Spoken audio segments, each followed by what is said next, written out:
Hey, what's going on everyone? How's it going? It's Long here, and welcome back to another Sneak 2 video. This week, the Hollow Layer is finally knifed once again.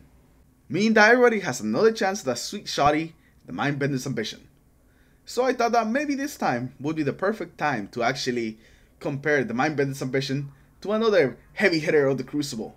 You probably know it as that blue Shotty that everyone's been running, the Botheration MK.28. These two Shotties are very similar, and they're both great Shotties, but today we're gonna be comparing them and deciding which one is the better one of the two. So let's get right into it. First of all, the Mindbender's ambition that we used as a comparison in this video was the curated role. I decided to go with the curated role since it's a set role and you don't really have to rely on RNG too much to actually get this role. Alright, so now let's actually start to compare the stats and the weapons. First of all is the RPM.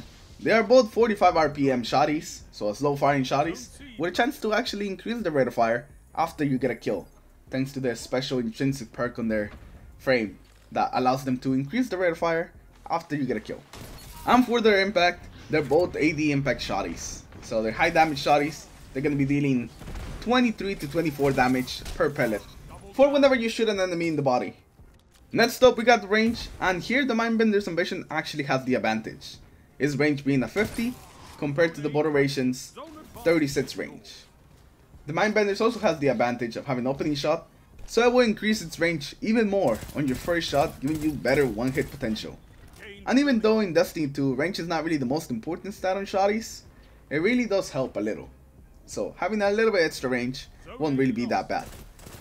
Next up for the stability, which I'm not sure what you would care about the stability in Shotties, but the Mindbender has 50 stability compared to the Botheration's 24. So Mindbenders has a little bit more stability, but since they're slow rate of fire Shotties, stability is never really going to be an issue. Now moving to the handling, the Botheration actually has the Mindbenders beat by just 4 points of handling. The Botheration has 28 handling to the Mindbenders 24 handling. And it's not that big of an increase, you probably won't notice it just when pulling out the Shotties. They're both going to seem really slow, because they're just really low handling Shotties. That's probably the biggest problem in both of these Shotties, that the handling is just really slow. Next up we got the reload speed. The Mindbender has 45 reload speed, and the Botheration has a really slow 18.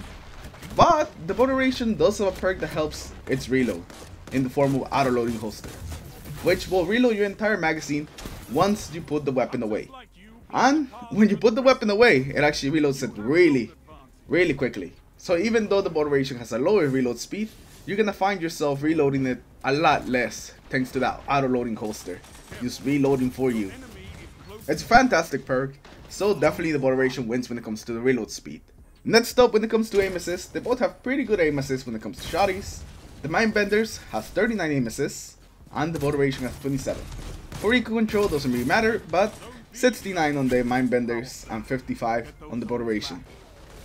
And lastly, when it comes to the magazine, the Mindbenders has 5 in the mag, while the Botheration has 6.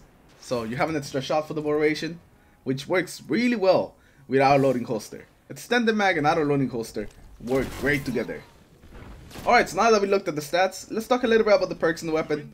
We mentioned before the Mindbenders has the opening shot to make sure that you increase your one-shot potential with the extra range that you get from it, which is really nice. You definitely want to maximize your one-shot potential with the Shotties, since they're low rate of fire Shotties, so you're probably only gonna get one chance to shoot somebody. So you definitely always want to increase your chance to always be a one-hit kill, and opening shot gives you the advantage. We also have Rampage with the Mindbenders, which is gonna make it much easier to get follow-up kills. You have the extra damage from Rampage, and you also have the increased rate of fire for being an aggressive frame Shotty. Now for the Botheration, on the other hand, we don't really have any fancy perks.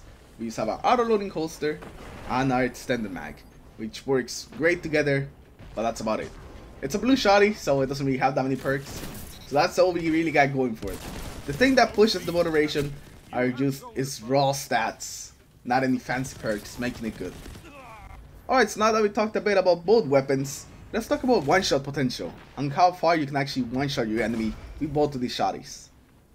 I tested both of these Shotties at different ranges, aiming for center mass to make sure most of the pellets in the spread would hit the body and we could do the maximum damage possible to really find out how far we can actually push the Shotties, and this is what I found out. Alright, so these two shotties can actually one-shot pretty consistently, up to 8 meters. We got up to 8 meters with the one-shots, just being super consistent. We never really had to do a follow-up shot with either of the shotties. Up to 8 meters, they're both really solid, very consistent, and you definitely have a good time with them. After that, we moved back to 9 meters, and this is when one of the shotties started to show a little bit of a drop-off. The Mindbender, surprisingly, was actually still very consistent at 9 meters. I think it's the combination of the extra range and opening shot that gives it that consistency at 9 meters, still being able to one-shot pretty reliably. Most of the shots were one-shots. There was a couple of shots that were not one-shots. You know, there's always a bit of RNG with the shotties, but most of them were one-shots. The Botheration, on the other hand, it was much less consistent. Most of the time, it got really close, really close to one-shotting. Like, the enemy must have had just like 1 or 2 points of health left, but it just wasn't enough. With the Botheration at 9 meters, you're kind of just praying to RNG that your pellets hit in the right spots so you're able to get the one-shot. So at 9 meters, you definitely gotta be ready for a follow-up shot, because there's a high chance that the Botheration won't be able to kill the enemy. After that, we moved back to 10 meters, and that's when definitely both of the shotties stopped being one-shot machines. The Mindbenders and Vision actually does some pretty considerable damage still at 10 meters. And will do all of their shield and a bit more than half of the enemy's health, leaving them really low, ready for a follow-up shot, or maybe you used to switch to another weapon like a hand cannon and just one-tap them to the body. The Botheration, on the other hand, while still being able to take away the shield and a bit of the health, is definitely not doing as much damage as the Mindbenders. But a follow-up shot from a shotty should still kill an enemy from the same distance away. And lastly, we just want to test the weapons at 11 meters to see just what kind of damage they would do, and if they would still be able to like two-shot somebody from that distance.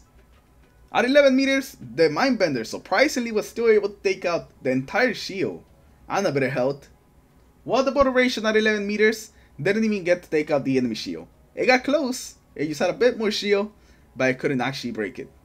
So to wrap up this video, if you're looking for consistent one-shots, the Mindbender's Ambition is definitely going to be the one to go. Without actually mentioning that the Mindbender's Ambition actually can roll even a better roll than we have right now with the Curator roll. While the Curator roll I think is pretty good, the Mindbender's Ambition can definitely get even better. If you manage to get some full choke, some accurate rounds, slide shot, and some rampage, this thing is going to be a one-shotting machine that is going to destroy everyone in the Crucible. So I definitely recommend that you guys go into a Nightfall and try to get this shotty. It's definitely worth it. Anyways, with that, we're going to end today's video. Hopefully you guys have enjoyed it. Leave a like if you did, dislike if you didn't, subscribe to the channel in case you guys haven't already. Feel free to share the video in case you think somebody else might enjoy this. And I'll see you guys in the next one. Take care everyone. Have a good day.